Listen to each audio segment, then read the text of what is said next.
It was 3 a.m. on the 4th of July, 1985, and a 30-something-year-old man was slurping coffee and playing slot machines at a Denny's on the Las Vegas Strip.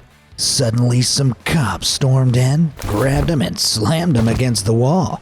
From out of his pocket, they pulled a strange wire tool. The man insisted he used it to start his car, but the cops weren't buying it. Moments later, he was escorted away and charged with cheating slot machines out of cash.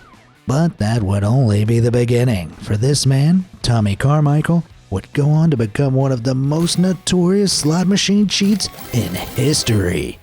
So buckle up as we take a look into the wild story of Carmichael and the devices he used to swindle millions from Las Vegas.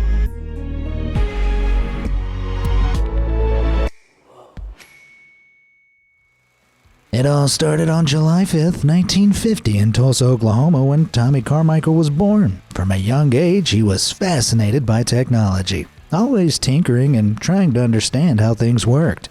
By 1980, the 30-year-old owned a TV repair shop, Ace TV Sales and Service, in Oklahoma. Despite his knack for mechanics, though, sales were slumping and the business was going nowhere. To make matters worse, he was going through a divorce. But his luck began to change when an old friend, Ray Ming, showed up. Ming came straight out of Las Vegas where he lived in luxury and wanted to show Carmichael the secret to his success. He pulled something strange out of his car's trunk, a bit of old guitar wire and a metal rod curved like the number 9. To the untrained eye, it looked like junk. But trust me, this thing could rob slot machines blind. See, in the 80s, the guts of slot machines were wired up to circuit boards, and when someone hit the jackpot, the circuit closed, activating the hopper's motor to release coins for the payout. This is where Ming's apparent junk came into play. It was actually a sneaky, if rudimentary, device called a top-bottom joint. The bottom was made from a short piece of guitar string attached to a wire. It was slipped into the bottom left corner of the machine to connect with the circuit board inside, drawing a tiny bit of electricity to get things started. The top, meanwhile, was that metal rod which was inserted into the coin slot. When used together, these two tools completed an electrical circuit strong enough to activate the hopper, causing coins to come tumbling out. Carmichael was fascinated. He looked at his buddy Ming, who was living the life of Riley by cheating slot machines while he was barely scraping by repairing old TVs. That was it. Carmichael made a decision that would change his life forever. He took the top-bottom joint and began playing around, practicing on an old slot machine Ming had brought over until he mastered the perfect cheating technique. Then he went to Vegas, and on his very first trial run swindled $35 in nickels from a slot machine near the Las Vegas Strip. Thrilled by his success, Carmichael continued, and the results were insane. With this joint, which couldn't be worth much more than $1, he raked in a huge $10,000 over just one weekend. After this, he began making regular trips to Sin City, leaving someone to look after his struggling shop. Each time he returned to Oklahoma with his pockets full of money, only to find that his repair shop had made no money. Realizing where his fortune lay, Carmichael shut up shop for good and moved to Vegas, top-bottom joint in hand. And so began the rise of the most prolific slot machine cheat in history. If only he'd known where it would all end. If you want to be prolific, for your factual knowledge, you better hit those like and subscribe buttons. That way your big brain will be the talk of the town. Clicked them yet? Good. Let's keep rolling. To avoid suspicion from casino owners, Carmichael spent the next 5 years constantly on the move, hopping from one casino to another across Vegas. With his top-bottom joint, Carmichael's lifestyle transformed. His newfound money bought him new friends, and he began living large, attending extravagant shows, eating fancy dinners, and partying like never before. However, in 1985, casinos got wise to the top-bottom scam after a string of slot machine cheats were caught. To counter the fraud, slot machine manufacturers introduced something called slow-blow fuses. Now, if any hoodlum tried sticking in a device like the top-bottom joint, the fuse would blow, immediately shutting down the machine and thwarting the cheat. More and more casinos began installing these new and improved slot machines, leaving Carmichael with only a few old slots to exploit. As his options dwindled, it became increasingly difficult for him to operate without drawing suspicion. It was on Independence Day 1985 that he ironically lost his freedom when he was arrested in that Denny's diner I mentioned earlier. He was sentenced to 5 years but only ended up serving 2. However, although he was on his best behavior, he had no intention of turning over a new leaf. While in prison, he befriended another crook, Mike Balsamo, and the two struck a deal. Once they were released, they'd team up to form a slot cheat gang and find a way to deal with these new machines. Walking out of the prison gates in May 1987, Carmichael vowed to make Vegas his for the taking. It wouldn't be easy. During his time behind bars, slot machines had become far more advanced. Leading manufacturer Bally Technologies had released brand spanking new slot machines equipped with computer chips and random number generator software, essentially turning them into video games and making Carmichael's trusty top-bottom device a useless antique. To figure out these newfangled machines, he'd need one to test on, but that'd cost $1,000, some $2,800 today, and money was something Carmichael was now very short on. Another problem was that Carmichael's parole required him to stay out of Vegas and return to Tulsa. To get around this, he made a deal with a Tulsa contractor who employed him as a construction site salesman. In reality, this was all a facade. Carmichael was secretly living in Vegas. Whenever he needed to check in for probation, he'd jump on a plane and fly to Tulsa. A cheat and a fuel guzzler? It was a clever scam though. It's anyone's guess what the contractor got out of it. To raise funds for a slot machine, Carmichael teamed up with his old pal Balsamo, who'd also been freed from jail. With the TV repair shop out of the picture, they begrudgingly dusted off the top-bottom joint and went back to cheating old slot machines, even if it meant risking parole violations and returning swiftly to jail. You know, there are legal ways to make a living, guys. By 1990, Carmichael and Balsamo had scraped together enough cash to buy the Fortune 1 video poker machine. For 6 months in his Vegas apartment, Carmichael worked tirelessly figuring out how it could be beaten. He tried every trick he knew to no avail. Then one night, a solution came to him as he slept. He saw the back of himself holding a tool in his hand, a simple strip of metal threaded with piano wire. When he woke up, he immediately got out of bed and set to work creating the vision he'd seen in his dream, something he called the monkey paw. The tool could be slipped up into the machine underneath its door. Once inside, the piano wire could be pulled taut or made slack, bending the metal and allowing for precise adjustments to its shape. Because of this maneuverability, Carmichael could accurately slide it into the payout chute and trigger a micro switch. This caused the machine to pay out, but because it didn't know how much it was paying, it'd just keep going. Once the invention was complete, Carmichael got to monkey business. Using the paw, he claimed he could make $1,000 an hour, earning money 10 times faster than he ever had before. Coin bag in one hand, paw in the other, the scammer was back in the game. Nevertheless, Vegas casinos bolstered their defenses. In 1989, they started installing CCTV everywhere. It wouldn't go down well if Carmichael was caught grinning into the camera, so he started looking for specific machines where the camera's sightline was obscured. If there were none, he had another, even more nefarious tactic. Carmichael hired a bunch of goons known as Shades to act as distractions, block security, and keep tabs on the latest slot machine technology. In return, they netted themselves 20% of his profits, although cameras weren't the only roadblocks in the way. By 1991, slot machines had evolved again. Now they used electronic sensors to track the coins being dispensed, rendering even the monkey paw useless. These sensors worked by sending a tiny light beam across the coin chute to a receiver. When a coin passed through the beam, it was counted, and once the machine had counted the allotted payout, the flow of coins would stop. But still, Carmichael refused to be defeated. To outsmart the casino owners, he decided to become one. Sort of. In 1992, at the International Game Technology Showroom, Carmichael posed as a potential customer interested in buying a slot machine. He casually asked an engineer how the machine worked, and the man happily opened one up for him. From a quick glance at its mechanics, Carmichael understood exactly. In mere days, he created the Light Wand, a simple device made from a camera battery and a miniature light bulb. When shone into the machine, the light from the wand would blind the sensor, causing it to lose track of how many coins were being dispensed. So you could insert $100 into the machine, shine the light wand inside, then immediately request to cash out, and the machine would oblige.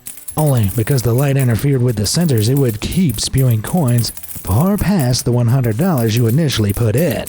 Safe to say the light wand was a shining success.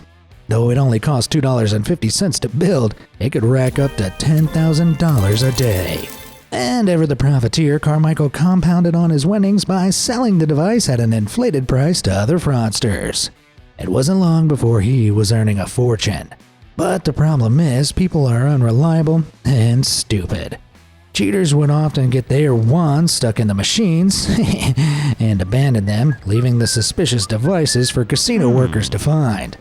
As news of the wacky wand spread, slot machine manufacturers were prompted to introduce a new countermeasure, a delay in payouts. Normally, coins would pour out continuously during a payout, but the manufacturers added a short pause every 6 to 7 seconds. If a cheater kept the light wand on through this pause, it interfered with the machine's sensors and it would shut itself down. Ho ho ho! They've got Carmichael now. There's absolutely no way he could outwit this new... Wait, he just gave the wand an on and off switch. Well, there you go. Always one step ahead of the casinos, Carmichael was living at large in Las Vegas. His success afforded him 2 houses and he got himself a girlfriend, Lisa Luxem, a dancer at the Crazy Horse 2 strip club who also acted as one of his shades. The fraudster traveled around the US visiting casinos and working the slots non-stop. Heck, the guy even worked on vacations. In 1995, he went on 7 cruises in 6 months and earned himself thousands of dollars a day from the ship's slot machines. He got away with all this scamming because 1, his technique was flawless, and 2, he looked pretty darn average, making him practically invisible to security staff. For Carmichael, it seemed he'd truly become the king of the slot machines. However, kings can be overthrown, and this one was finally getting picked up on the casino's radar. In October 1996, at the Circus Hotel Casino, Carmichael was doing his usual thing on the slots, but this time security noticed his suspicious behavior on their cameras and sent guards to investigate. They saw that while the coin count on Carmichael's machine had stopped, money was still pouring out. But before they could grab him, Carmichael yanked his light wand out of the machine, flung it across the room, and bounced like a rabbit chased by foxes. In the end, he was caught, but crucially without the cheating device. Security searched high and low and eventually found the light wand before presenting it as evidence for Carmichael's wicked deeds. But the nice thing about being loaded is you can afford a good attorney. His lawyer argued there was no way to prove where the wand had come from. Was it really Carmichael's or someone else's? And who's to say the casino didn't plant it on him? With no concrete proof, the charges were dropped. Man, that guy must have had a good attorney. Okay, fine, but surely they could at least arrest him for being in Vegas. That's a clear violation of his parole from back in 1987. Nuh-uh. His parole had expired back in 1992, so that ship had sailed. But this close call was only the beginning of Carmichael's woes. His old pal Balsamo wasn't being too careful with his own light wand, and in 1999 he got caught and turned over to the FBI. When looking through Balsamo's phone history, they noticed one number kept popping up: Carmichael's. Together, the Nevada Gaming Control Board and the FBI launched an investigation into the underground cheating ring. They began spying on Carmichael and tapping his phone conversations, where they learned that not only was he one of the most influential slot machine cheats in Vegas, but he had yet another new invention, something he named the tongue. See, after catching up with Carmichael's light wand, slot machine manufacturers introduced a new defense, eliminating coin payouts entirely. In their place came ticket in, ticket out machines. Instead of pouring out cash, these machines printed tickets that winners could redeem later. And because there was no coin released, the wand was rendered useless. However, the machines did still accept coins. Ever the engineer, Carmichael bought one and, after studying it, invented the tongue. It took advantage of a fatal flaw in the way the machine counted coins. When a coin was dropped in, it would pass by 3 light sensors that kept track of how many were being inserted. But Carmichael figured out that by sticking the tongue into the coin slot and moving it back and forth in front of the middle light, he could trick the machine. Doing this made the machine think tons of coins were passing through, and in a matter of seconds it'd be fooled into giving hundreds of dollars worth of playing credits. What's more, one person could use the device to rack up credits, leave, then another person could come and collect them, making it super tricky to catch the perps. Carmichael shared his invention with his goons and told them to go out and test it, oblivious to the fact that their every move was being watched. With the tongue, Carmichael hoped to rack up about 35 credits a second and then cash them in. The gambler even dreamt of making $1 million in 6 months, after which he'd retire and leave his scandalous life behind. But like all good cheats, he should have quit while he was ahead. See, Carmichael had become one of Nevada's most wanted men, and the authorities knew full well about his plan for some last big scores. So in 1999, the Nevada Gaming Board came down on him like a sledgehammer. While on a trip to Atlantic City, the cheater was caught and arrested once more. Only this time, there was heaps of evidence to take him down with. Armed forces from the Gaming Control Board and FBI stormed his home in Rancho Bel Air, Nevada, and arrested his girlfriend too. As one of Carmichael's shades, she was ordered to pay a $1,000 fine and sentenced to 3 months probation. By 2001, Carmichael admitted to running an illegal gambling operation along with 7 of his crew. Consequently, he was sentenced to 11 months in prison. Wait, just 11 months? A lenient sentence, yes, but only on the grounds that he showed the authorities all of his inventions and explained how they worked. The great game was finally over. Throughout the course of his 20-year cheating career, it's estimated that Carmichael and his team swindled an astonishing $5 million from casinos, somewhere between $8 and $12 million today. Not that it mattered in the end. After his release from jail, 52-year-old Carmichael found his cheating empire in ruins. To add insult to injury, in 2003 his name was added to the infamous Black Book, a list created in 1960 full of people banned from stepping foot in any Las Vegas casinos. And once your name's in the Black Book, getting it removed is next to impossible. Carmichael's old life was behind him. His money, his home, and even his relationship with Luxem had ended. So he moved back to Tulsa and, believe it or not, tried to right his wrongs. Believing he was responsible for 90% of the cheating devices out there, Carmichael invented the Protector, an anti-cheating device for slot machines. He claimed this was the one device he'd always feared manufacturers would come up with. So what was it? The Protector worked by shutting down the machine if any kind of light was detected inside, stopping tools like his infamous light wand. In 2002, Carmichael sold the patent, which eventually landed in the hands of Games Entertainment. The device was then approved by Nevada regulators and even purchased by Royal Caribbean Cruises to protect their casino slot machines. Not bad. These days, though, it's unlikely Carmichael's Protector is still in use. Slot machine technology has come a long way since the 2000s, with snazzy things like AI now built in to spot unusual behaviors or patterns. That said, there's definitely people out there still trying to outsmart the slots, even as we speak. As for Carmichael, his tinkering days came to an end on February 1st, 2019, when he passed away age 68. Back in the old days, he was asked whether he felt guilty about cheating the game industry. His answer? No, I don't. With cards or live-type gaming, it's happening in front of you and you've got some kind of fair chance. When it comes to slots, you have no chance. So what are your thoughts? Was Carmichael simply beating the casino at their own game? Or was he a no-good crook who belonged behind bars? Let me know in the comments.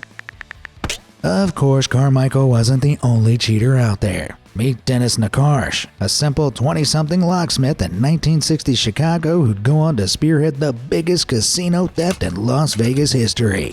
Not that he would have ever have guessed. Struggling to get by, Nakarsh began working for the Genovese crime family, breaking into cars, jewelry stores, and businesses. But in 1968, he and his brother were caught using tools to steal coins from phone boxes in California and jailed for a year. After serving his time, Nakarsh packed his bags and headed to Vegas in the 1970s, where he used his lockpicking skills to, you guessed it, cheat slot machines.